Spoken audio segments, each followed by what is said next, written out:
விசுவாசத்தை குறித்து தான் பார்க்க போகிறோம். அதனால் ரோமர் 4வது அதிகாரம் 1 5 வசனம்.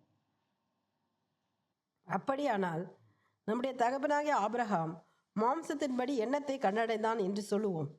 ஆபிரகாம் கிரியைகளினாலே நீதிமானாக்கப்பட்டானாகில் மேன்மை பாராட்ட அவனுக்கு ஏது உண்டு. ஆகிலும் தேவனுக்கு முன்பாக மேன்மை பாராட்ட ஏதுவில்லை. வேத வாக்கியம் என்ன சொல்லுகிறது? ஆபிரகாம் தேவனை விசுவாசித்தான், அது அவனுக்கு நீதியாக எண்ணப்பட்டது என்று சொல்லுகிறது. கிரியை செய்கிறவனுக்கு வருகிற கூலி கிருபை எண்ணப்படாமல் கடன் என்று எண்ணப்படும். ஒருவன் கிரியை செய்யாமல் பாவியை நீதிமான் ஆக்கிறவரிடத்தில் விசுவாசம் வைக்கிறவனா இருந்தால் அவனுடைய விசுவாசமே அவனுக்கு நீதியாக எண்ணப்படும். ஆமென். இப்போது விசுவாசம் ஃப்ரான்ஸில் அந்த விசுவாசத்தை குறித்து தேடும்போது விசுவாசத்துக்கு உண்மையான பொருள் பார்த்திங்கன்னா கான்ஃபியன்ஸுங்குது. கான்ஃபியன்ஸா? விசுவாசத்துக்கு ஃப்ரான்ஸில் என்ன? கான்ஃபியன்ஸுங்குது. இன்னொரு இடத்துல பார்த்தீங்கன்னா அதே விசுவாசத்துக்கு எஸ்பேரன்ஸுங்குது. அப்போது 2 விதமான விசுவாசம் கான்ஃபியன்ஸு, விசுவாசம் அதேமாரி எஸ்பேரன்ஸுங்குது. அப்போ ரெண்டுமே எஸ்பேரன்ஸு கான்ஃபியன்ஸு ரெண்டுமே வித்தியாசமான வார்த்தை. ஆனால் தமிழில் ரெண்டுமே விசுவாசமாகுது. அப்போ தேடும்போது அதோடைய பொருளை பார்த்திங்கன்னா ஒரு விசுவாசம் அதாவது நம்ம விசுவாசம் வைக்கிறோன்னு வச்சிங்களேன். அந்த விசுவாசத்தை எதை குறிக்குதுன்னா 2 விதமான காரியத்தை குறிக்குது. முதல் கான்ஃபியன்ஸ்ன்றது நாமே கான்ஃபியன்ஸாக இருக்கணும். முதலாவது இப்போ நீங்களே கான்ஃபியன்ஸாக இருக்கணும். ஒரு கான்ஃபியன்ஸ்ன்ற அர்த்தம். அடுத்தது மற்றவங்களை குறித்து நம்ம ஒரு கான்ஃபியன்ஸ் வைக்கலாம். இப்போ ஒருத்தனை நம்பி இது செய்வாங்க, இல்லை நம்பி இருக்கிறோம், இது நம்மளுக்கு இதாக செய்வாங்க, அந்தமாரி ஒரு கான்ஃபியன்ஸ். ரெண்டுமே பாருங்கள். கான்ஃபியன்ஸ்ன்றது கான்ஃபியன்ஸ் நம்பிக்கை. நம்பிக்கைன்றது முதல் நம்புகிறோம், ரெண்டாவது மற்றவங்க நம்புறது. இன்னொன்று அதே விசுவாசத்தில் எஸ்பேரன்ஸ்ன்ற வார்த்தைக்கு ஈகால் பொருள் பார்த்தீங்கன்னா அது நான் மற்ற இடத்துல மற்ற காரியத்தை கொடுத்து நடக்கும் நம்புகிறோம் பாருங்கள், அது ஒரு கான்ஃபியன்ஸ். அதுக்கு தான் எஸ்பேரன்ஸ். பார்த்தீங்களா? நம்ம ரெண்டுமே தமிழில் பார்த்தீங்கன்னா விசுவாசம் இருக்குது. இப்போ நம்ம விசுவாசம்னு சொன்னால் எந்த விசுவாசத்தை நம்ம கைகொள்ளுறது? அப்போ ரெண்டுமே கைகொள்ளணும். முதலாவது நான் விசுவாசிக்கிறேன், என் விசுவாசம் நம்பிக்கை வருது, என் நம்பிக்கை நான் காத்திருக்கும் போது அது கண்டிப்பாக ஒரு நாள் நடக்கும். அல்லேலூயா. இது தான் உண்மையான விசுவாசம். என் வாழ்க்கையில் விசுவாசம் இருக்குதுன்னு நான் நம்புகிறேன்னு சொன்னால் என்னோட நம்பிக்கை ஒரு நாள் அந்த விசுவாசம் நம்பிக்கையில் வரும். அந்த நம்பிக்கை நான் செய்ய ஒரு நாள் காலம் கடந்தாலும் அது கண்டிப்பாக ஒரு நாள் நடக்கும் என்ற நம்பிக்கையில் தான், அதுதான் உண்மையான விசுவாசம். அப்போ கான்ஃபியன்ஸும் இருக்குது, எஸ்பெரன்ஸும் இருக்குது. அது நடக்க வேண்டிய காலங்களும் இருக்குது, அதுக்கு நடக்க வேண்டிய காலங்களும் 3 விதம் இருக்குது பாருங்கள். அப்போ நம்ம விசுவாசிக்கிறோம் எங்கே கிரியை பார்க்க முடியல, விசுவாசிக்கிறோம் எங்கே அதை எதிர்பார்க்குற காரியம் நடக்கலை. அப்போ காலங்கள் வரும்போது தானே செய்யும் அது நடக்கும். அப்போ விசுவாசத்தின் மையமான பொருள்னு பார்த்தீங்கன்னா ஒரு நாள் நடக்கும், அது கண்டிப்பாக தேவன் அதை செய்வார். ஆனால் என் நம்பிக்கை வீண் போகாது, கண்டிப்பாக அது ஒரு நாளில் கர்த்தர் செஞ்சே முடிப்பார். அது அந்த விசுவாசத்துக்கு ஏற்ற தேவனே சில காரியத்தை சொல்கிறார். அதான் இங்கே நம்ம பார்க்குறோம். அப்படியானால் நம்முடைய தகப்பனாகிய ஆபிரகாம் மாம்சத்தின்படி எண்ணத்தை கண்டடைதான் என்று சொல்லுவோம். எப்படி? அவருக்கு 90 வயசு ஆயிடுச்சு இல்லைங்களா? அவர் குழந்தை ஈசாக்கு வரும்போது அவருக்கு 100 வயசு, 99 வயசு, அவங்களுக்கு 90 வயசு. இது எப்படி நடக்கும்? ஆனால் எப்படி நடக்கும்னு சொல்லி வாக்கு கொடுத்தவர் அவர் உண்மையாக செய்வார். அப்போ இது அதான் இங்கே சொல்லுது, நம்முடைய தகப்பனாகிய ஆபிரகாம் மாம்சத்தின்படி எண்ணத்தை கண்டடைய முடியாது, அந்த மாதிரி சூழ்நிலை இருக்கிறார் அவர். அப்படி இருந்தாலும் தேவன் வாக்கு கொடுத்தார், என்ன செஞ்சார்? செஞ்சு முடிச்சார். அதான் சொல்லுது, மாம்சத்துடைய எண்ணத்தை கண்டடைதான் என்று சொல்லுவோம். கேள்வி வருது பாருங்க, கேள்விக்குறி. ஆபிரகாம் கிரியினாலே நீதிமானாக்கப்பட்டான் ஆகில் மேன்மை பாராட்ட அவனுக்கு எது உண்டு? கிரிகையினால் அவன் மாம்சம் செத்துருச்சு, கிரிகினால் ஒன்றும் நடக்கலை. அப்போ அவர் அங்கே மேன்மை பாராட்டுறதுக்கு ஒன்றுமே இல்லை. அப்போ ஒரே ஒரு காரியம் என்னன்னா, தேவன் சொன்னதை செய்வார் என்று விசுவாசித்தார் ஆபிரகாம். அவ்வளவுதான். அதுதான் அவர் நீதிமானா எண்ணப்பட்டார். அப்போ அவர் தேவன் சொன்னதை அவர் விசுவாசித்து காத்திருந்தார். விசுவாசித்து கண்டிப்பா தேவன் ஒரு நாள் அதை செய்வார் நம்பிக்கையோடு இருந்தார் பாருங்க. அதுதான் அந்த விசுவாசத்துடைய பலன். அது என்ன செஞ்சு பொறுமையாக காத்திருக்கும் போது கிரியை செஞ்சது. அப்போ தேவனுடைய வார்த்தை, சொன்ன வார்த்தை விசுவாசத்தில் காத்திருந்தபடினால் அது உண்டான பலனை பின்னால் ஆபிரகாமுக்கு கிடைத்தது. ஆகிலும் தேவனுக்கு முன்பாக மேன்மை பாராட்ட எதுவும் இல்லை. வேத வாக்கியம் என்ன சொல்லுகிறது? ஆபிரகாம் தேவனை விசுவாசித்தான், அது அவனுக்கு நீதியாக எண்ணப்பட்டது என்று. அதான் உண்மை, அதான் உண்மை. அப்போ நம்ம வாழ்க்கையில் நினச்சி பாருங்க, எதுவுமே கர்த்தரோட பிள்ளைங்களுக்கு எதுவும் நடக்காதுன்னு சொல்ல முடியாது. எல்லாமே நடக்கும். ஆனால் ஒரு நேரம் தேவன் வச்சிருக்கிறார். தேவன் ஏற்ற நேரத்தில் அதை கண்டிப்பாக செய்வார். ஆனால் நம்ம நம்பிக்கை கர்த்தர் செய்வார் என்ற நம்பிக்கையோடு விசுவாசித்து அவர் நடக்கக்கூடிய நேரம் வரைக்கும் காத்து இருக்கணும். அதே நேரத்தில் கர்த்தர் சில காரியத்தை எதிர்பார்க்குற காரியம் நம்ம செய்யணும். நான் விசுவாசிக்கிறேன் கர்த்தர் எல்லாம் செய்வார்னு சொல்ல முடியாது. நான் விசுவாசிக்கிறேன், அந்த விசுவாசத்தை கிரிகையை நம்புகிறேன். ஆனாலும் ஒரு நாள் வரும். ஆனால் நான் அந்த நாள் வரை என்னோட கிரிகை என்ன?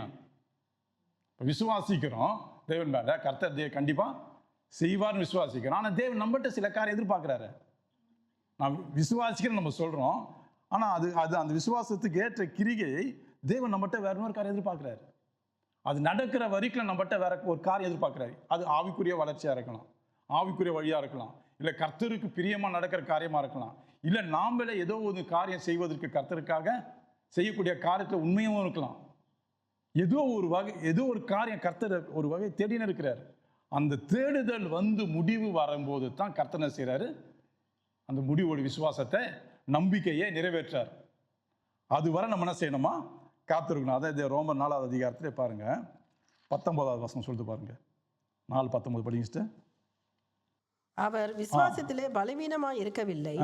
அவன் ஏறக்குறைய 100 வயதுள்ளவனாய் இருக்கும்போது தன் சரீரம் செத்து போனதையும் சாருடைய கற்பம் செத்து போனதையும் எண்ணாதிருந்தான். பார்த்தீங்களா?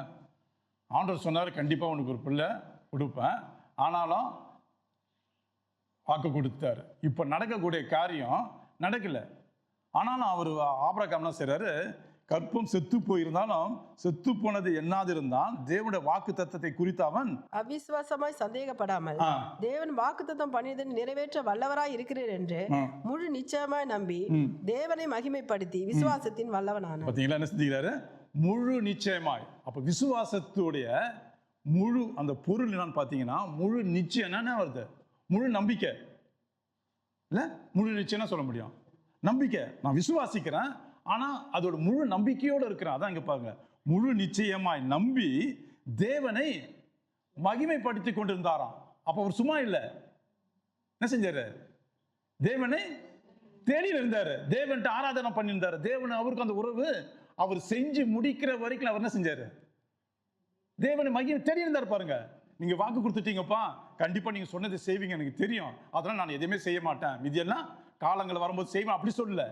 அவர் என்ன சொல்றாருன்னா, முழு நிச்சயமா நம்பி செய்வீங்கன்னு நம்புறேன், அதுவரை நான் தேவனை மகிமைப்படுத்தி கொண்டு விசுவாசத்தில் வல்லவனானா. அப்போ அந்த காலம் வரும்போது கர்த்தர் கிரியை செஞ்சார் பாருங்க. அப்போதான் இவருடைய விசுவாசமே நீதியாக எண்ணப்பட்டது. அவர் அந்த விசுவாசத்தில் வல்லவனானா. எது வரைக்கும்? அந்த காரியம் வெளிப்படுற வரைக்கும், ஈசாக்கு பிறக்கிற வரைக்கும் அவர் அந்த விசுவாச நம்பிக்கையோடு போனார். அதில் தான் அவர் வல்லவனா இருந்தாருன்னு சொல்லுது. ஆனாலும் இடையில அவருக்கு வந்து போராட்டம் அதிகம் இல்லை. ஒரு பக்கம் அவங்க மனைவி கூட்டும் போது, சாராளை கூட்டும் போது, யார் அந்த ராஜா, முதல் ராஜா அமலேக், அவர் முதலாவது அவரை பிடிச்சி அவர் கொண்டு பார்க்குறாரு. ரெண்டாவது புள்ள ஈசாக்கு பிறந்த உடனே ஆண்டவர் அவரை மோரியா மலையில் போய் பலி கொடுன்றார். இதெல்லாம் பாருங்க, இந்த சோதனை எப்படி இருந்திருக்கும் குடும்பத்தில். ஒரு மனைவி கை வச்ச போது என்ன ஆகும்? கஷ்டம். இன்னொரு பக்கம் புள்ள, இதான குடும்பம். எடுத்த உடனே அந்த இடத்துல கை வச்சா யாருக்கு தான் கோபம் வராது? அப்போ தேவன் ரெண்டு பக்கமே கையை வைக்கும் போது அவர் என்ன செய்றாரு? விசுவாசத்தில் கடைசி மட்டும் உறுதியாக இருந்தார். அதுதான் அவர் நீதிமானா எண்ணப்பட்டார். அப்போ அது உண்மையான விசுவாசம் என்னன்னு பார்த்தீங்கன்னா, தேவன் மேலே வச்சுக்கிற நம்பிக்கை எதுவுமே வீண் போகாது. ஒரு நாள் கர்த்தர் கண்டிப்பாக செய்வார், எப்போன்னு தெரியல, ஆனால் கர்த்தர் கண்டிப்பாக செஞ்சு முடிப்பார். அதுவரை நமக்கு சில காரியத்தை கர்த்தர் நடத்துறாரு. ஒரு விதத்தில் விசுவாசம் இன்னும் அதிகமாகிறதுக்கு ஒரு சோதனையை வர வைக்கிறாரு. ஒரு விதத்தில் ஒரு சோதனை நமக்கு அதிகமாக வந்தாலும் கர்த்தரை தேடுகிற அந்த வாஞ்சி அதிகமாக வைப்பதற்கும் சில வழி வைக்கிறார். இல்லை கர்த்தரை வழி விட்டு போகாதபடி இன்னும் சில காரியம் உனக்குள்ள குறை இருக்குது, அந்த குறையை ஒழுங்குபடுத்தினாட்டா வா, அதுவும் இருக்கலாம். தேவனுடைய வழிகள் நமக்கு அறிய முடியாது, ஆனால் தேவன் சொன்ன வாக்கு கண்டிப்பாக செய்வார்.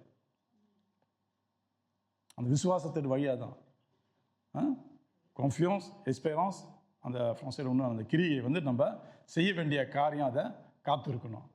அதான் மோதிக்க சொல்கிறாரு, முழு நிச்சயமாக நம்பி தேவனை மகிமைப்படுத்தி விசுவாசத்தில் வல்லவனானான். விசுவாசத்தில் வல்லவனானான். அந்த 4வது வசனம் படிங்க கீழே. கிரிகை செய்கிறவனுக்கு வருகிற கூலி கிருபை என்று எண்ணப்படாமல். அப்போ கிரிகை செய்கிறவனுடைய கூலி, ஒருத்தவங்க கிரிகை செய்கிறாங்க, அப்போ அந்த கிரிகை செய்கிறதுக்கு பலன் எதாவது பெற்றுக்கொள்ளணும் இல்லையா? அப்போ கூலின்னு எப்படி பார்த்தோம்னா, ஒருத்தவங்க வேலை செய்கிறாங்க, வேலை செஞ்ச மாத கடைசியில் பலன் என்ன? சம்பளம், பணம் இல்லையா? அது வருது. அப்போ இங்கே எந்த விதத்திலையும் கிரிகை செய்யும் போது அதுக்கு பலன் ஏதோ ஒரு ஏதோ ஒரு பலன் பெற்றுக்கொள்ளத்தான் நினைப்போம், பலன் வரும் தான் நினைப்போம். ஆனால் இங்கே சொல்லுது வேதம், கிரிகை செய்கிறவனோட கூலி கிருபை என்று படாமல். கிருபை கிடையாது அது. நான் செய்கிற கிரிகை நிமித்தம் எனக்கு அது வரணும்னு சொல்லி நான் லாபத்தை எதிர்பார்த்தேன்னா அது நான் செய்கிறேன், என்னோட சொந்த முயற்சியில் ஒன்று செஞ்சுட்டு எதிர்பார்க்குறேன். அப்போ அது அங்கே கிருபைக்கு இடமே இல்லை. அப்போ கிருபையை செய்கிறவர் யார்? தேவன். அதான் வேதம் பாருங்க, கீழே என்ன சொன்னா, கிருபை என்னப்படாமல் அந்த கிரிகை செய்கிறவனுக்கு வருகிற கூலி கடனா. நான் செஞ்சதுக்கு நான் என்ன செய்கிறேன்? ஒரு பலனை பெற்றுக்கிறேன். அப்போ வேதம் இடையில கிருபை என்று படாமல், அந்த கிருபைக்கு அர்த்தம் அடுத்த வசனம் சொல்லுது, 5வது வசனம், ஒருவன் கிரிகை செய்யாமல் பாவிய நீதிமான் ஆக்குற இடத்தில் விசுவாசம் வைக்கிறவனா இருந்தால் அவனுடைய விசுவாசமே அவனுக்கு நீதியாக என்ன. இதுதான் கிருபை. நான் கிரிகை செய்யறேன், அதை நிமித்தம் ஒரு பலன் எதிர்பார்க்கிறேன்னா அது கிருபைக்கு அர்த்தமே கிடையாது. நான் ஒன்று எதிர்பார்த்து செய்கிறேன். ஆனால் இங்கே வேதம் சொல்லுது, கிருபையோ ஒருவன் கிரிகை செய்யாமல் பாவியை தேவன்கிட்ட கொண்டு வரும்போது விசுவாசம் தேவன் மேலே வைக்கிறவங்களுக்கு அந்த விசுவாசமே அவனுக்கு நீதியாக எண்ணப்படும். அதான் கிருபை. அப்போ நம்ம வாழ்க்கையில் நல்ல கவனிங்க பாருங்களேன். நம்ம எல்லாம் ஒரு திட்டம் பண்ணுவோம், எல்லாத்துக்கும் ஒரு குறித்து சிந்திப்போம், எப்படி செய்யணும் அப்படி செய்யணும்னு நினைப்போம். ஆனால் எல்லாமே செய்கிற காரியத்தில் பூரணமாக 100க்கு 100 பலன் அடையிறோமா? நினச்சி பாருங்க. எல்லா வகையிலும் நினச்சி பாருங்க. வாழ்க்கையில் இதுவரை நடந்து வந்த ஒரு பாதையை நினச்சி பாருங்க. இப்படிலாம் கணக்கு பண்ணி செய்கிறோம், நினைக்கிற மாரி 100க்கு 100 அப்படியே நம்ம செஞ்சு முடிக்கிறோமா? இல்லை. திரிக்கா எல்லாமே நம்மகிட்ட இருக்குது, எல்லாமே நம்ம தான் நினைச்சு ஒவ்வொன்றா செய்கிறோம். ஏன் பூரணமாக கிடைக்கல? அப்போ நம்ம என்ன நினைக்கணும்னா, ஆண்டவரே நீங்கள் கொடுத்த தயவு, நீங்கள் கொடுத்த டேலண்ட், நீங்கள் கொடுத்த அறிவு, நீங்கள் கொடுத்த சரீர பலன், நீங்கள் கொடுத்த பணம், பொருள் எல்லாம் நீங்கள் கொடுத்தது தான். ரைட், நான் பெற்றுக்கணும். இப்போது நான் செய்ய வேண்டியது எனக்கு தெரியல, ஆனால் நான் செய்கிறேன். அதில் நீங்கள் இடைப்படுங்க, நீங்கள் இருந்து அதை நடத்துங்க, நீங்கள் இருந்து வழியை தரங்க, நீங்கள் இருந்து அதை ஒழுங்குபடுத்துங்க, நீங்கள் இருந்து நல்ல முடிவுக்கு அதை கொண்டு வாங்கன்ட்டு அவர்கிட்ட கொடுக்கணும். நம்ம செய்ய வேண்டியது ஒரு பகுதி இருக்குது, ஆனால் நம்ம கேட்க வேண்டியது அதிகமாக அவர்கிட்ட அதிகமாக இருக்குது. அதான் விசுவாசம். அதான் சொல்லுது, நீ கிரிகை செஞ்சு எதிர்பார்த்தீன்னா அது கூலி, அது கடனா இருக்குது. நீ செஞ்சுட்ட எதிர்பார்க்கிற அந்த கடன். ஆனால் தேவ கிருபை அப்படி கிடையாது. தேவன் செய்யும் போது செய்வார், ஆனால் நீ என்ன செய்யணும்? விசுவாசித்து காத்திரு. ஒரு காலம் வரும், அது நடக்கும். ஆமென். அப்போ தேவனுடைய விசுவாசத்தில் பாருங்க, உறுதி இதுதான். நம்பிக்கையோடு இருக்கணும், கண்டிப்பாக நம்பிக்கையோடு இருக்கணும். கர்த்தர் ஏற்ற நேரத்தில் நம்மளுடைய வாயின் வார்த்தையை பார்த்து ஒரு நாள் கண்டிப்பாக செய்வார். இப்போ உதாரணம் நான் இப்படி வைப்போம், ஒரு பரிசுத்த ஆவிக்காக நம்ம வேண்டுதலுக்காக ஜெபிக்க போகிறோம்னு நினச்சிங்க. நான் பரிசுத்த ஆவி கேட்குறேன் ஆண்டவர்கிட்ட, ஆனால் ஒரு விதத்தில் நான் ஜெபம் பண்ணல, ஒரு விதத்தில் நான் தேவனை தேடல, ஒரு விதத்தில் எனக்கு பரிசுத்த ஆவி வேணும்னு சொன்னால் என்னுடைய கிரிகை இல்லை, நான் பரிசுத்த ஆவி இப்படி பெற்றுக்கொள்ள முடியும். இப்போ அதே நேரத்தில் நீங்கள் பரிசுத்த ஆவி கேட்குறீங்க, இப்போ நான் உங்களை பரிசுத்த ஆவி கேட்கிறபடியான சரி உங்களுக்கு அந்த அபிஷேகத்தை செய்யணும் கொடுக்கணும்னு சொல்லிட்டு ஜெபம் பண்ணிட்டு, இல்லை ஜெபம் பண்ணாமல் வாங்க சொல்லிட்டு நீங்கள் அன்றைக்கி பரிசுத்த ஆவி கொடுக்குற ஆண்டவர் செய்வார்னு சொல்லிட்டு செய்யணும்னு நினச்சிங்க, எப்படி கிரிக்கை நடக்கும்? ஒரு பகுதியில் நீங்களும் செய்யணும், ஒரு பகுதி நானும் பிரயாசப்படணும் பின்னால். அப்போ தான் அந்த நாளில் பரிசுத்த ஆவி என்ன செய்வார்? அது ஒரு நாள் கிடையாது. நீங்கள் நினச்சி கூட பெந்தகோஸ் நாள் அதை நினைக்காதீங்க. எந்த நாள்னு பரிசுத்த ஆவி பட்டுக்கலாம். நீங்கள் ஆயத்தப்படணும், நாங்கள் ஆயத்தமாக வரணும். அதான் அங்கே கிரிகை நடக்கும் எந்த நாளிலும். அப்போ நான் கிரிகை செய்யாமல் பரிசுத்த ஆவி பெற்றுக்கொள்ளணும், எந்த விதமான தேவன காரியை தேடாமல் அவர்கிட்ட அதிக நேரத்தை கொடுக்காம பரிசுத்த ஆவி எனக்கு வேணும்னு சொன்னால் கிடைக்கிறது கண்டிப்பாக கஷ்டம். உதாரணம் சொல்கிறேன். அப்போ இங்கே அவர் கிரிகை என்னுடைய விசுவாசம் நான் பெற்றுக்கொள்ளுவேன், காலம் தாமதிக்குது உண்மை தான், ஆனால் நான் பெற்றுக்கொள்வேன்ட்டு நமக்கு என்ன செய்யணும்? ஒரு விசுவாசத்தில் ஒரு நம்பிக்கை அந்த நம்பிக்கையே கிரிகையில் போய் காட்டணும். நம்ம தான் காட்டணும். அப்போ தான் அந்த விசுவாசத்தின் முடிவு என்ன செய்யும்? கர்த்தர் கிரியை செய்வார். நம்பிக்கை இருக்கணும், ஆனால் அந்த முடிவு வர வரை வேதம் சொல்லுது. அவர் என்ன செஞ்சாராம்? முழு நிச்சயமா நம்பி தேவனை மகிமைப்படுத்தி விசுவாசத்தில் வல்லவனானான். அப்போ 3 காரியம் செய்கிறாரு. என்ன செய்றாரு? விசுவாசிக்கிறாரு, முழு நிச்சயமா நம்புறாரு, தேவனை மகிமைப்படுத்தி கொண்டு அந்த காலம் கர்த்தர் செய்கிற காலம் வரை தேவனை துதித்து கொண்டு தேவனை தேடினே இருக்கிறாரு. ஆனால் காலம் வரும்போது செயல்படுது. அதில் அவர் பேர் என்ன செய்கிறார்? விசுவாசத்தில் வல்லவனானா. வந்த சூழ்நிலை போராட்டத்தை மத்தியில் அவனுக்கு ஒரு உறுதி ஏற்பட்டுருச்சு. எந்த சூழ்நிலை கர்த்தர் வாக்கு கொடுத்தார அதை கண்டிப்பாக செய்வார். அதோட முடிவு தான் வல்லவனாகிறார். புரியுதுங்களா? விசுவாசம், நான் விசுவாசிக்கிறேன், அதனோடு நம்பிக்கை வைக்கிறேன். அந்த நம்பிக்கையில் என் கர்த்தரை நான் எப்பொழுதும் தேடுவேன், கர்த்தரோடு நடப்பேன். ஆனால் ஒரு நாள் கர்த்தர் அதுக்கு உண்டான முடிவு, கர்த்தர் அதுக்கு உண்டான பலனை தருவார். நமக்கு தெரியல, ஆனால் நம்ம செய்ய வேண்டியதுன்னா விசுவாசிக்கிறேன், நம்பிக்கையோடு இருக்கிறேன், ஒரு நாள் வரும் கர்த்தர் அந்த காரியத்தை செய்வார். அதான் இங்கே விசுவாசத்துடைய இது. அப்போது இங்கே 5வது வசனம், ஒரு கிரியை செய்யாமல் பாவியத்தை நீதிமானவரிடத்தில் விசுவாசம் வைக்கிறவனாக இருந்தால் அவன் விசுவாசம் அவனுக்கு நீதியாக எண்ணப்படும். அப்போ இங்கே நீதிமானாக மாற வேண்டும்னு சொன்னால் அது அந்த ப்ரொசீஜர் சொல்கிறார் பாருங்க. சங்கீதம் பாருங்களேன், சங்கீதம்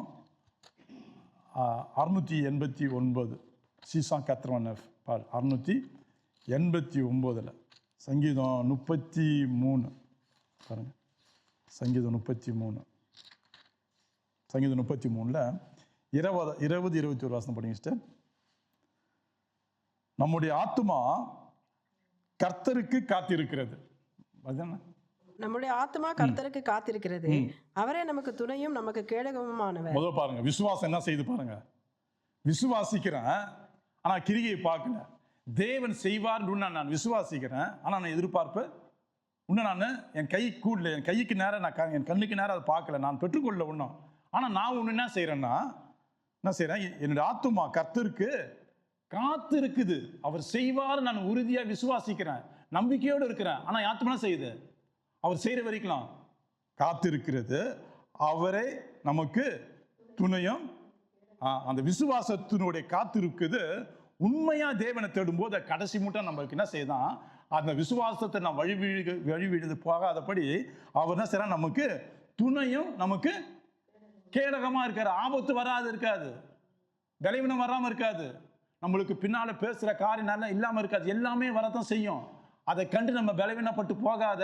அதை தான் சொல்லுது, கர்த்தர் ஆத்துமா கர்த்தருக்கு காத்திருக்கிறது, அவரை நமக்கு துணையும் நமக்கு கேடகமா இருக்கிறார். 20வது வசனம் சங்கீதம் 33:20 கேடகமா இருக்கிறார். 21 படிங்க. அவருடைய பரிசுத்த நாமத்தை நாம் நம்பி இருக்கிறபடியால் நம்முடைய இருதயம் அவருக்குள் களி கூறும். அல்லேலூயா. என்ன சொல்றாரு?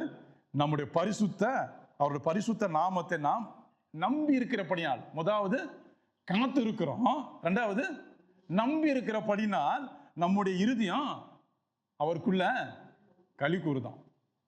முதலாவது காத்து இருக்கிறோம், 2வது நம்பிக்கையா இருக்கிறோம். அந்த காலம் நடக்கிற வரைக்கும் வேதம் சொல்லுது, அவரை நம்ம துணையும் நம்ம கேடகமா இருக்கிறார், அவரை நம்பி இருக்கிறபடியா நம்முடைய இருதயம் அவருக்குள்ள களி கூறுது. ஏன்னா நம்ம நம்பிக்கை, அப்படிப்பட்ட நம்பிக்கை அவர் மேல விசுவாசம் வைக்கிறபடினால், அவருக்கு மேல நம்பிக்கை வைக்கிறபடி அது என்ன செய்தது, நம்ம வைக்கிற நம்பிக்கை நம்ம தள்ளாட விடாது. அவர் மேல நம்ம என்ன செய்யறாரு, வர சோதனையில மத்தியில, போராட்டத்து மத்தியில, வேதனை மத்தியில, துன்பத்து மத்தியில அவர் என்ன செய்யறார்? நம்ம இருதயத்தை அவருக்குள்ள களிக்கூற செய்றார். காரணம், நான் அவருக்கு காத்திருக்கிறேன், நான் அவரை நம்பி இருக்கிறேன். மூணாவது பாருங்க, 22வது படிங்க. கர்த்தாவே, நாங்கள் உம்மை நம்பி இருக்கிறபடியே உமது கிருபை எங்கள் மேல் இருப்பதாக. பாத்தீங்களா? அந்த நம்பிக்கையானது வேதம் சொல்லுது, கர்த்தாவே நாங்கள் உம்மை நம்பி இருக்கிறபடியே உமது கிருபை எங்கள் மேல இருக்கும். கண்டிப்பா இருக்கும். அப்போ கரெக்டா என்ன தெரியுதுன்னா, நான் விசுவாசிக்கிறேன், விசுவாசிக்கிறது நிமித்தம் கர்த்தர் என்ன செய்றார்? என்னை காத்து வைக்கிறாரு. காத்து இருக்கிறேன், நடக்கக்கூடிய காரியத்தை காத்து இருக்கிறேன், அதே நேரத்தில் நம்பிக்கையுமே இருக்கிறேன். ஆனால் ஒரு நாள் வரும், தேவ கிருபை வெளிப்படும். புரியுதுங்களா? விசுவாசத்துடைய பொருள் அர்த்தம், நான் விசுவாசிக்கிறேன், விசுவாசத்தில் நம்பிக்கையாவே இருக்கிறேன். அந்த நம்பிக்கையை நான் கிரிகை செய்யும் போது, தேவனை தேடி கொண்டிருக்கும் போது, துதித்து கொண்டு இருக்கும் போது, என்னுடைய போராட்ட சமயத்தில் கர்த்தரே என்னை நாடும் போது, முடிவு என்ன? கர்த்தர் ஒரு நாள் அதை என்ன செய்வாராம்? கண்டிப்பா கிரிகை செய்வார். அப்போ அது எப்படி நடக்கும்? அவர் தயவுள்ள கிருபை தான். புரியுதுங்களா? அப்போ விசுவாசத்தின் அடித்தளமே அந்த பொருளை நம்ம எது குறித்து கவலைப்பட தேவை அவசியம் இல்லை. வர போராட்டத்து மத்தியில், சூழ்நிலை மத்தியில், வேதனை மத்தியில் ஒரே ஒரு வழி, என் தேவனை நான் விசுவாசிக்கிறேன். முதலாவது கண்டிப்பா அந்த நம்பிக்கை என்ன? கர்த்தர் ஒரு நாள் அதை சகலத்தை நன்மைக்கு எதுவாக செய்வார். அதான் வேதம் சொல்லுது, இல்லாதவைகளை இருக்கிறவை போல் அழைக்கிற தேவனேன்னு சொல்லுது. இல்லாதவைகளை எனக்கு தெரியல என்ன நடக்க போகுதுன்னு, ஆனா ஒண்ணு மாத்திரம் தெரியும், என் தேவனை நான் விசுவாசிக்கிறபடினால், அவர் மேல நம்பிக்கை வைத்திருக்கிறபடினால் ஒரு நாள் என்ன செய்ய? கண்டிப்பா நடத்துவார். நன்மைக்கு எதுவாக தான் நடக்கும். இல்லாதவைகளை இருக்கிறவை போல் அழைக்கிற தேவன், எனக்கு தெரியல என்ன நடக்க போகுதுன்னு, ஆனா அவர் கண்டிப்பா அதுக்கு நல்ல முடிவு கொடுப்பார். அதாவது இல்லாதவைகளை இருக்கிறவை போல் அழைக்கிற தேவனா இருக்கிற கர்த்தர்னு வேதம் சொல்லுது. அப்போ இங்க பார்த்தீங்கன்னா, இந்த நம்பிக்கை என்று அந்த சொல்லுக்கு அதான் ஃப்ரான்ஸில் சொன்ன பாருங்க, கான்ஃபியன்ஸ், எஸ்பெரன்ஸ், இன்னொன்று வந்து அந்த பொருளோட முடிவு, அதாவது நம்ம அந்த கடைசியில் அந்த ஆண்டவர் செய்வார்னு காத்திருக்கணும். அந்த மூணு தான் நீங்கள் சொன்னது போல், கான்ஃபியன்ஸ், எஸ்பெரன்ஸு. கான்ஃபியன்ஸுக்கு சொன்ன நம் மீது நம்பிக்கை அல்லது மற்றவங்க மீது உண்மையான நம்பிக்கை வைக்கணும், அது ஒரு கான்ஃபியன்ஸு. எஸ்பெரன்ஸ் வந்து இதுவரைக்கும் நம்பிக்கை வச்சோமே, அதில் வந்து நம்ம நம்பிக்கை வச்சு ஒரு காரியம் நடக்கும்னு நம்புகிறோம் பாருங்க, அந்த நடக்கக்கூடியது அற்புதமாக இருக்கலாம், சுகமாக இருக்கலாம், அது கண்டிப்பாக ஒரு நாள் நடக்கும் நம்பி இருக்கிறோம். அதுதான் எஸ்பெரன்ஸ். கான்ஃபியன்ஸு, எஸ்பெரன்ஸு. கான்ஃபியன்ஸு நம்பிக்கை, எஸ்பெரன்ஸும் நம்பிக்கை. ஆனால் அது வந்து ஒரு நாள் நடக்கும்ன்ட்டு நம்ம நம்பிக்கையோடு இருக்கிறோம். காத்திருப்பது தான் முடிவு கடைசியில். அப்போ வேதம் நமக்கு இந்த நம்பிக்கையை குறித்து இந்த விசுவாசத்தை குறித்து ஒரு பரிசுத்தமான நம்ம வேதத்தில் பார்க்கலாம். தானியேல் புஸ்தகம் எடுங்க. தானியேல் புஸ்தகம் பக்கம் 1308. தானியேல் வாழ்க்கையில் பார்த்தீங்கன்னா, விசுவாசம், நம்பிக்கை, நடக்கும் என்று காத்திருந்தார். அது மூணும், விசுவாசம், நம்பிக்கை, நடக்கும் என்று காத்திருப்பது, இதுதான் இந்த மூணும் ஒரு விசுவாசத்தோட அந்த பொருள். அப்போ தானியேல் புஸ்தகத்தில் 6வது அதிகாரத்தை பாருங்க, 10-11 வசனம் படிங்க.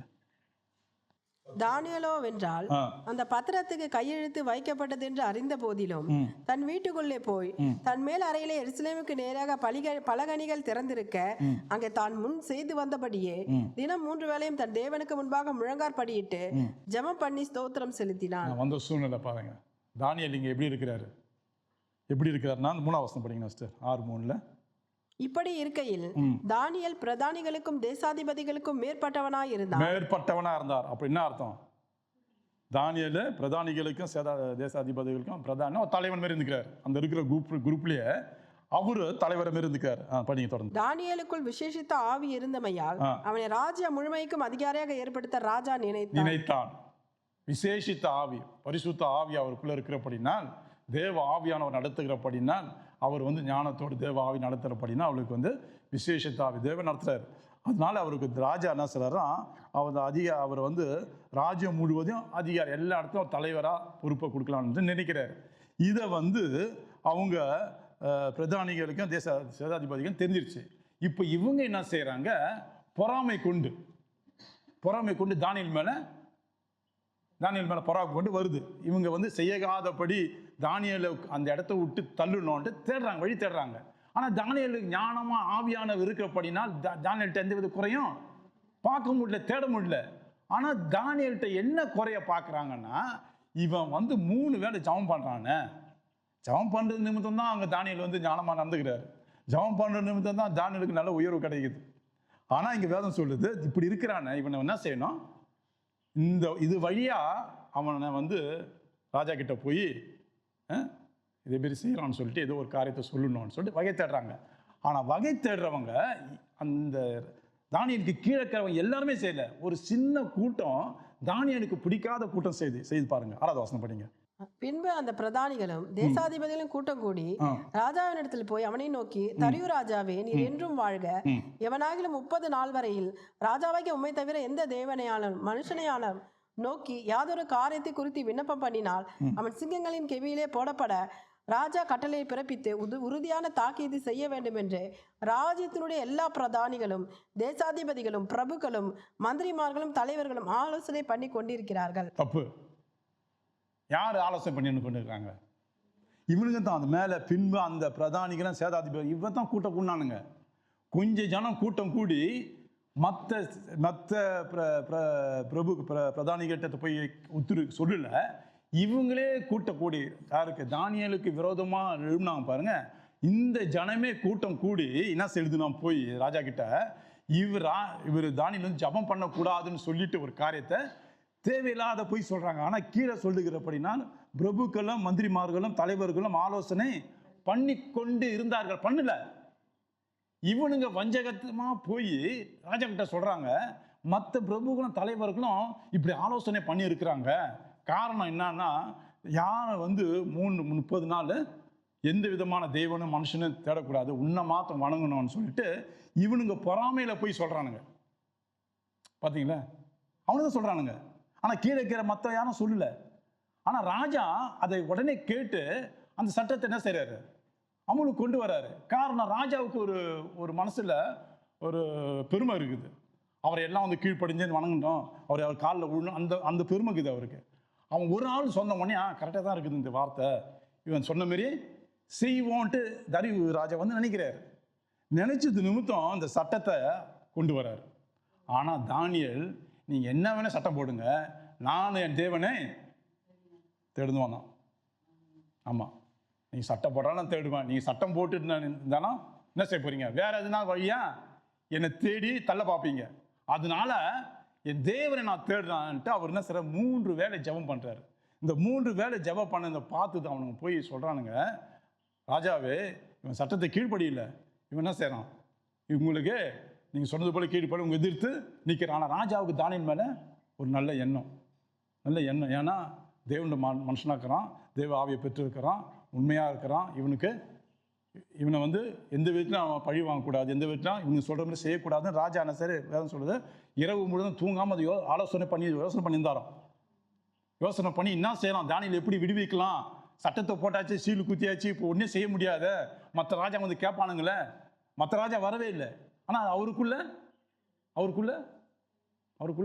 ஒரு ஆதங்கம், போய் நல்லவனை போய் காட்டி கொடுக்குறோமா, என்ன செய்யுது அப்படி இருக்கும்போது. ஆனால் தானியேல், நீங்கள் எதை வேணா செஞ்சீங்க, நான் 3 வேளை ஜெயிக்கிற ஜபத்தை விட மாட்டேன். நல்லா கவனிச்சிங்க, நான் கூட சொல்கிறேன் 3 வேளை ஜபம் பண்ண மாட்டேன் சில நேரத்தில். ஆனால் அந்த 3 வேளை ஜபம் உண்மையிலேயே பரலோக ராஜ்யத்தை திறக்கும், பரலோக வாசலை திறக்கும். ஆமாம், இது வந்து ரொம்ப முக்கியமானது. அந்த உண்மையிலேயே அதாவது நினச்சி பாருங்கள், ஒருத்தர் ஒரு மந்திரியை போய் நீங்கள் பார்க்குறீங்க. ஒருத்தவங்க ஒரு வேலை போய் பார்க்குறாங்க, இன்னொருத்தவங்க 2 வேலை பார்க்குறாங்க, இன்னொருத்தவங்க 3 வேலை பார்க்குறாங்க. ஆனால் 3 பேரும் போய் அன்பாக நடந்துக்கிறாங்க. அந்த மந்திரிகிட்ட போகிறாங்க, விசாரிக்கிறாங்க, அவர் தேவை சந்திக்கிறாங்க, அவருக்கு ஏதோ செய்கிறாங்க. அப்போ யாரை பிடிக்கும்?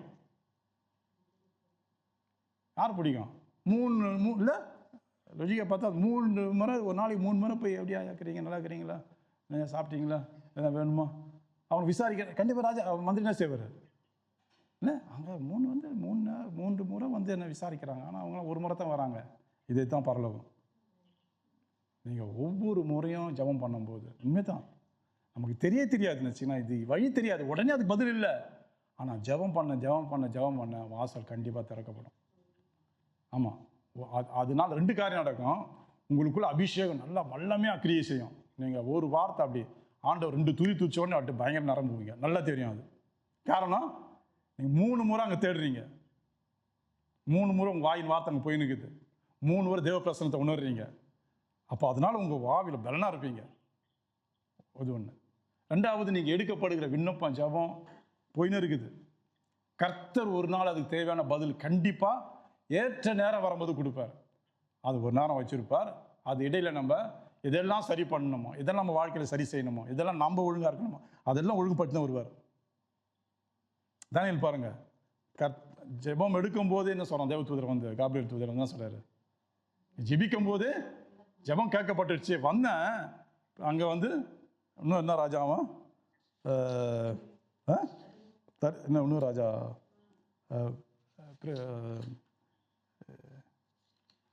ஒரு ராஜா வந்து அந்த அதாவது ராஜான்னு கிடையாது, அந்த அந்த நாட்டின் மேலே அதிகாரம் பண்ணுகிற அசுத்த ஆவி,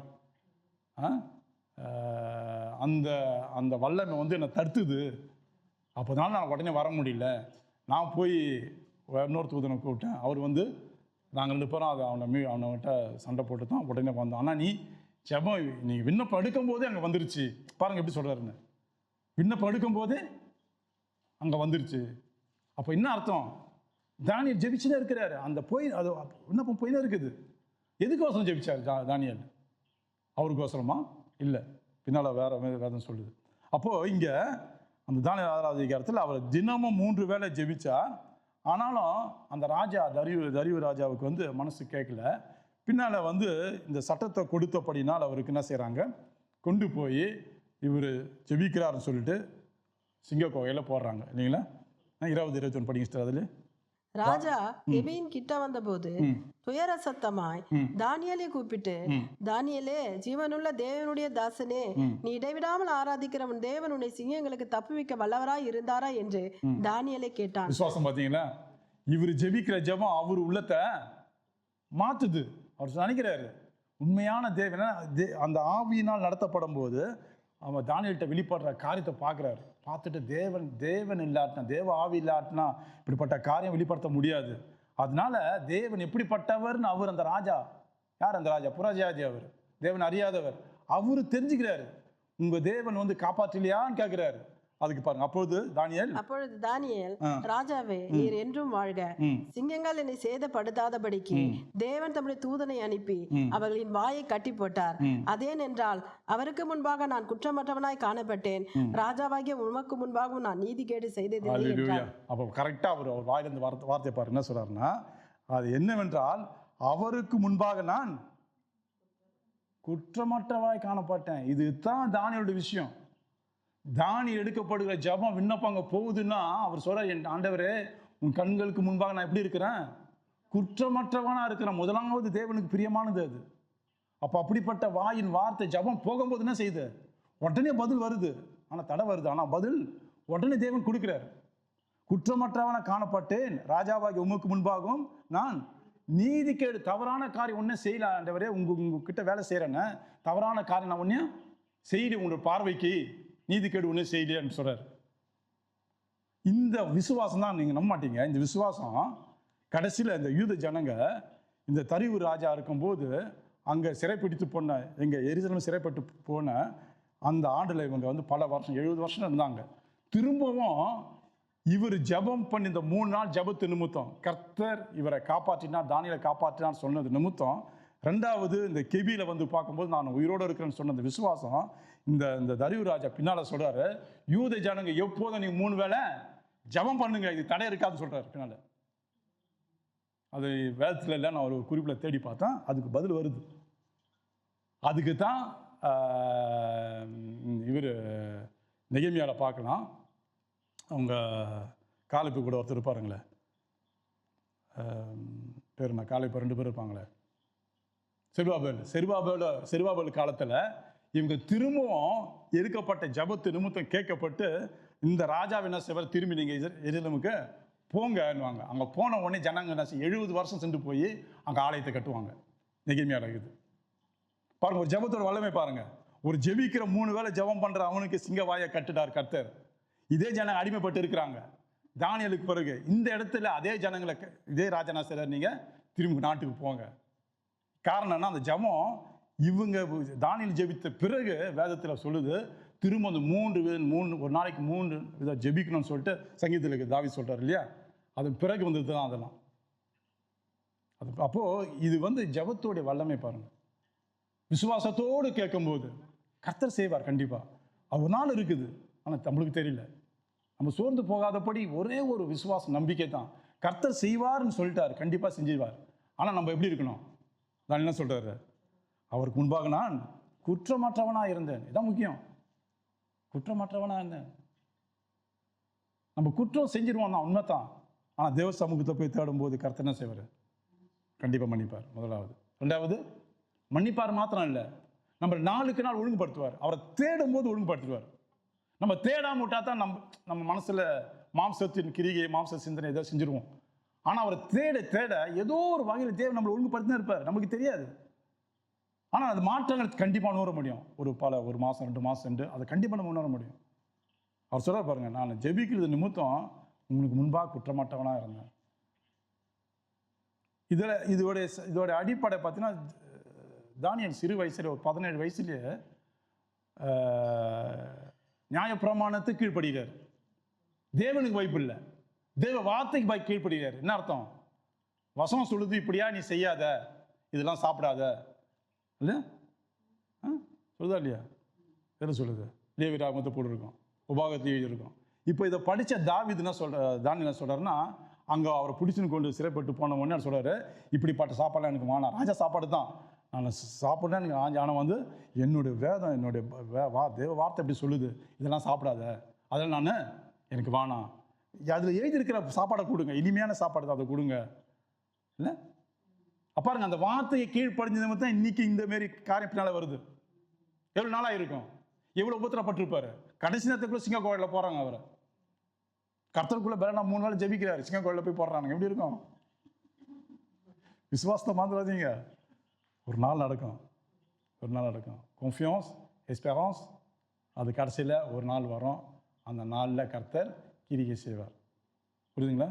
கான்ஃபியன்ஸ், எஸ்பெரன்ஸ், அப்புறம் அது என்ன சொல்ல ஃப்ரான்ஸில் கடைசியில் அந்த நாள் வரும்போது அந்த நாளில் கர்த்தர் என்ன செய்வார்? அந்த காரியங்களை செய்வார்.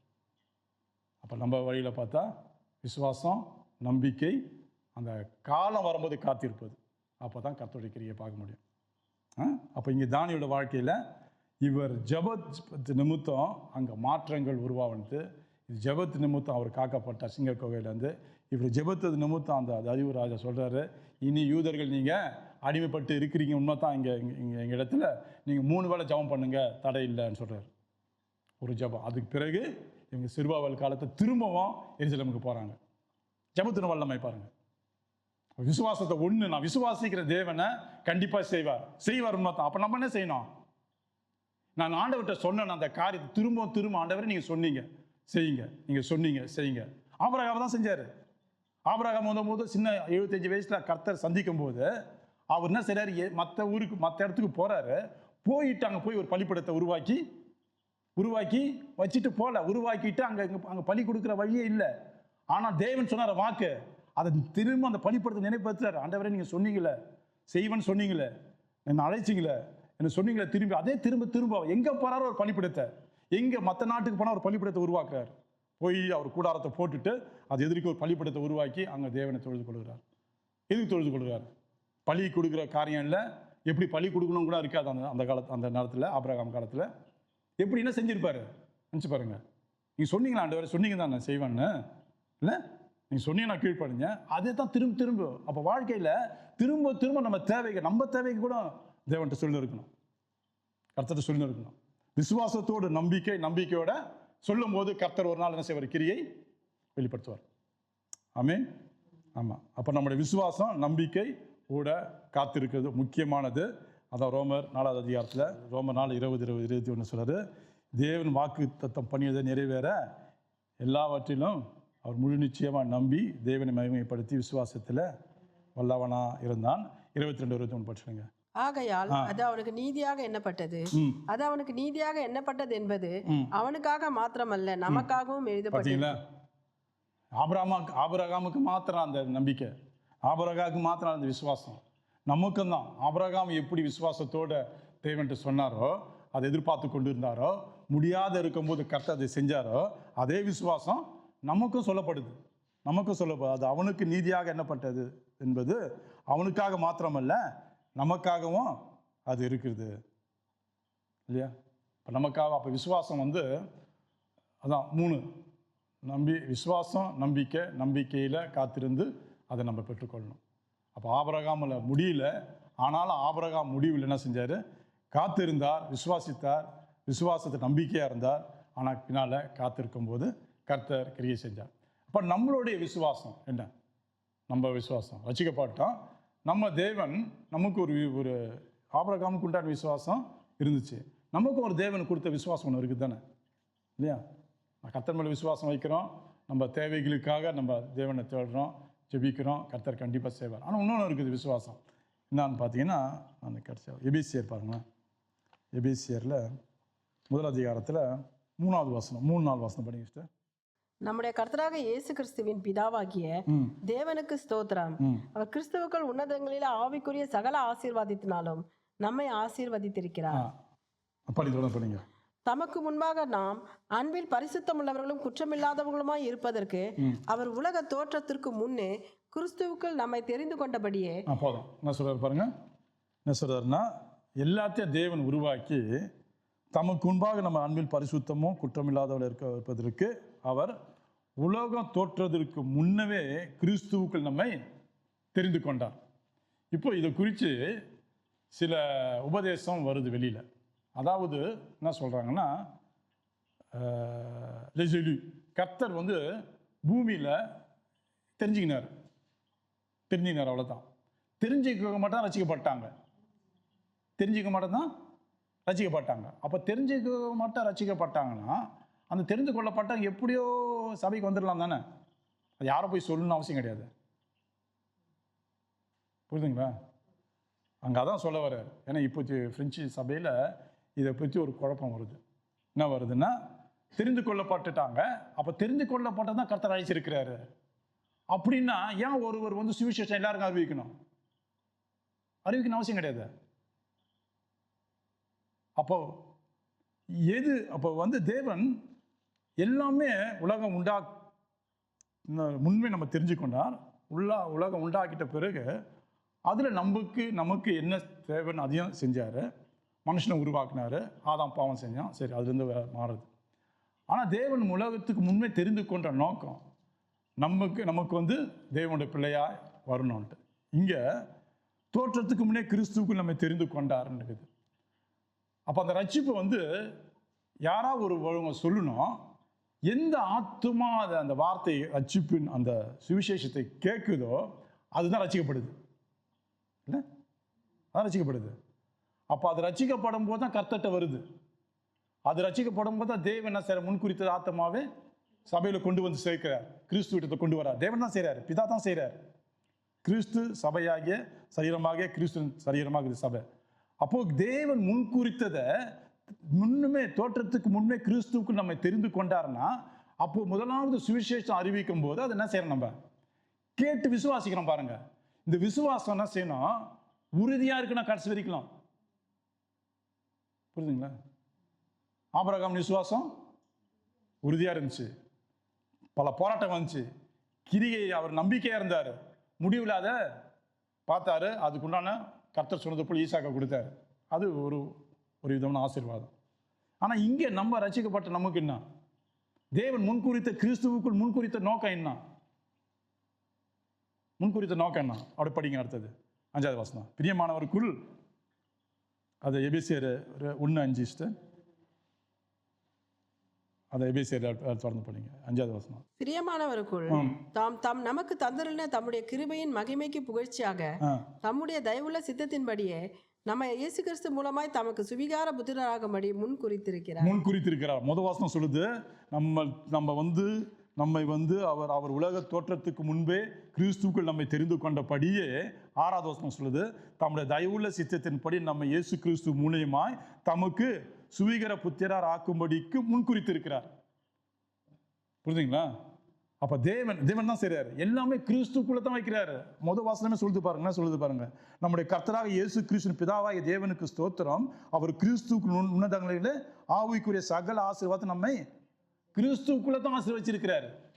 தேவன் எல்லாம் கிறிஸ்துக்குள்ளே தான் இருக்குது. அப்போ ரட்சிப்பு கூட எங்கே வருது? எல்லாருக்கும் ரட்சிக்கப்படணும்னா ஆண்டவர் சித்தம். ஆனால் எந்த ஆத்மா ரட்சிக்கப்படணும்னு தேவன் விரும்புகிறாரோ அந்த ஆத்மாக்குள்ள வார்த்தை போய் கிரியை செய்யுது. வார்த்தை கேட்ட உடனே மனம் அதை ஏற்றுக்கொள்ளுது. எல்லாருக்கும் தான் சொல்லப்படுது, ரட்சிப்பு இல்லை. அப்போ இங்கே அதான் அவங்க என்ன சொல்கிறாங்கன்னா, தேவன் எல்லாரையும் முன்குறிச்சிட்டாரு. எலி தான் அவங்க யார் இருக்கிறாங்களோ அவங்கள தான் தேவன் எடுத்துக்கொள்வார். ஒரு ட்ரிப் ரட்சிக்கப்பட்டா போதும், கடைசியில் ஒரு நாள் நம்ம போயிடுவோம். நல்லா இதை கேட்குறதுக்கு தமிழ் சபையில் அப்படி சொல்கிறாங்களே, இல்லை சில பிரசங்க அப்படின்னு சொல்கிறாங்க. இல்லையா? அது மாதிரி இல்லையே, அது மாதிரி இல்லை. ஒரு ட்ரிப் ரட்சிக்கப்பட்ட அப்போ ரட்சிப்பு நிறுத்து நம்ம தினமும் பரிசோதிக்கணும். ரட்சிப்பை தினமும் பரிசோதிக்கணும். கர்த்தர் சமூகத்தில் தினமும் கர்த்தரோட தேடும் போது அந்த ரட்சிப்பு அவரோடு இருக்குதா அந்த உணர்வு இருந்துன்னு இருக்கணும். அப்போ தினமும் ரட்சிப்பு அதை பரிசோதிக்கணும்னா, நான் கடைசியில் எதுவும் செய்ய மாட்டேன், கர்த்தர் வரும்போது போயிடுவான்னா எப்படி இருக்குது அந்த உபதேசம்? அப்போ தேவன் முன்குறித்தார், உண்மைதான். கிறிஸ்துவுக்குள்ளே கொடுத்தது உண்மைதான். எது கொடுத்தார்? படிங்க, அப்படி கீழே படிங்க சிஸ்டர். 13-14 படிச்சிடுங்க. 13-14. உங்கள் ரட்சிப்பின் சுவிசேஷமாகிய சத்திய வசனத்தை கேட்டு விசுவாசிகள் ஆனபோது வாக்குத்தத்தம் பண்ணப்பட்ட பரிசுத்த ஆவியால் அவருக்குள் முத்திரை போடப்பட்டீர்கள். எல்லாமே கம்ப்ளீட்டாக இருக்குது பாருங்க, கம்ப்ளீட்டாக இருக்குது. இல்லைல்ல என்ன சொல்றாரு? நீங்கள் ரட்சிப்பின் சுவிசேஷமா சத்திய வசனத்தை முதலாவது கேட்குறீங்க, வசனத்தை கேட்டுங்க. அப்போ தேவனால் முன்குறிக்கப்பட்ட நாம், தேவன் நம்ம உலக தோற்றமும் தெரிஞ்சு கொண்டாரு. இந்த சுவிசேஷ வார்த்தையை கேட்ட உடனே கர்த்தர் இயேசு நம்ம என்ன செய்யறோம்? உடனே ஏற்றுக்கொள்றோம். ஏதோ ஒரு வகையில் மனசில் அந்த வார்த்தை போய் தொட்டுருச்சு, கிரியை செய்து. அது நம்மளால கிடையாது, தேவன் நம்ம ஏற்கனவே முன்குறிச்சிட்டாரு. அப்போ அந்த முதல் வாசனம் சின்ன வார்த்தை போய் என்ன செஞ்சு நம்மள ஏதோ தொட்டுருச்சு, இருதயத்தில் போயிடுச்சு. அப்போ வேதம் சொல்றது, நீங்கள் உங்கள் ரட்சிப்பின் சுவிசேஷமாக சத்திய வசனத்தை கேட்டு விசுவாசிகளான போது, வசனத்தை கேட்டீங்க, விசுவாசம் ஆயிட்டீங்க, ஆண்டவர் இயேசுவை விசுவாசிக்கிறீங்க, வாக்குத்தத்தம் பண்ணப்பட்ட பரிசுத்த அவருக்குள்ள முத்திரையும் போடப்பட்டீங்க, பரிசுத்த ஆவிக்குள்ள முத்திரையும் போடப்பட்டீங்க. போட்டுட்டு அவருக்கு சொந்தமானவர்கள் அவருடைய மகிமைக்கு புகழ்ச்சியாக மீட்கப்படுவார் என்பதற்கு ஆவியானவர் நம்முடைய சுதந்திரத்தின் அச்சாரமா இருக்கிறார். அப்ப மூணாவது நடக்குது. என்ன சொல்றாரு? அவருக்கு சொந்தமானவர்கள் அவருடைய மகிமைக்கு புகழ்ச்சி.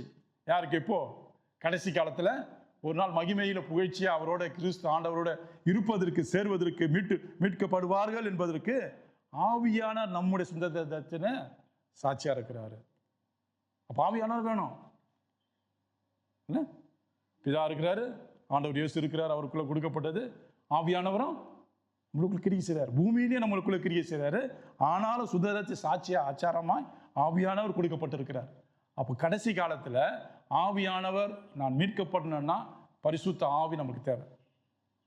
அப்போ ரட்சிப்பு பார்த்தீங்கன்னா, ரட்சிப்போட அந்த விசுவாசம் தான், அந்த கர்த்தர் நான் வைக்கிற நம்பிக்கை எதுக்குன்னு பார்த்தீங்கன்னா, நான் கர்த்தர் மேல் நம்பிக்கையாக இருக்கிறேன். அந்த நம்பிக்கை, அந்த விசுவாசம் நம்பிக்கை கொடுக்குது, உண்மை தான். ஆனால் ஒரு நாள் அதோடைய கிரியை நான் பார்ப்பேன். எப்படி பார்ப்பேன்? இங்கே பார்க்கும்போது பரிசுத்த ஆவியினால் பெற்றுக்கொள்ள பார்ப்பேன். ஒரு நாள் வரும்போது அதே ஆவியான என்ன குறித்து என்ன சொல்லுவார்? சாட்சி கொடுப்பார். புரியுதுங்களா? ஆமா, ஆபிரகாமுக்கு கொடுத்த ஆசீர்வாதம், ஆபிரகாமுக்கு கொடுத்த விசுவாசம் மாம்சத்துக்குரியது. அவரே சொல்றாரு, என்னால் மாம்சத்தில் இருக்கிறேன், என்னால் முடியாது, ஆனால் தேவன் மேலே விசுவாசம் வைக்கிறேன். அப்படின்னா என் 100 வயசு 99 வயசுல ஈசாக்கை கொடுத்தார், பிள்ளையை கொடுத்தாருன்றாரு. அது என்ன? மாம்சத்தின் இல்லையா, பூமிக்குரிய ஆசீர்வாதம். ஆனால் இங்கே அது சொல்லல. ரட்சிக்கப்பட்ட நமக்கு அது கிடையாது. ரட்சிக்கப்பட்ட நமக்கு அது கிடையாது. அது வேணும், கர்த்தர் அதை கொடுப்பாரு. ஆனால் இதுதான் முக்கியம். இதுக்கு ரட்சிப்போட முடிவுன்னா, நான் விசுவாசிக்கிறேன், கர்த்தரை நம்பி இருக்கிறேன், ஒரு நாள் அந்த கிரியை நான் பார்ப்பேன். என்ன? ஆவியானவர் கொடுக்கப்படுவார், ஆவியை பெற்றுக்கொள்வேன், ஆவியானவர் நான் எனக்காக சாட்சி கொடுப்பார். அவ்வளோ முக்கியமானது இல்லை? அப்போது ஆபிரகாம் போல் நம்மளோட வாழ்க்கையில் துன்பம் வந்தாலும் ஒன்று மாட்டோம்.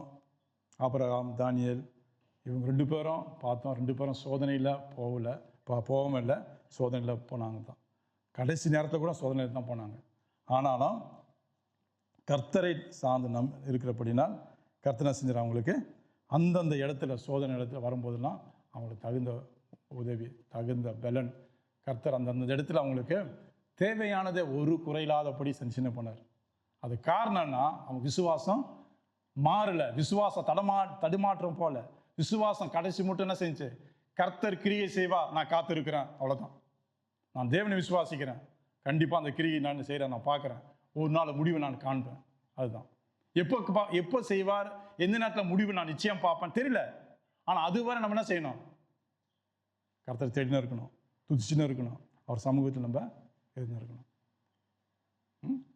அல்லேலூயா. சரி.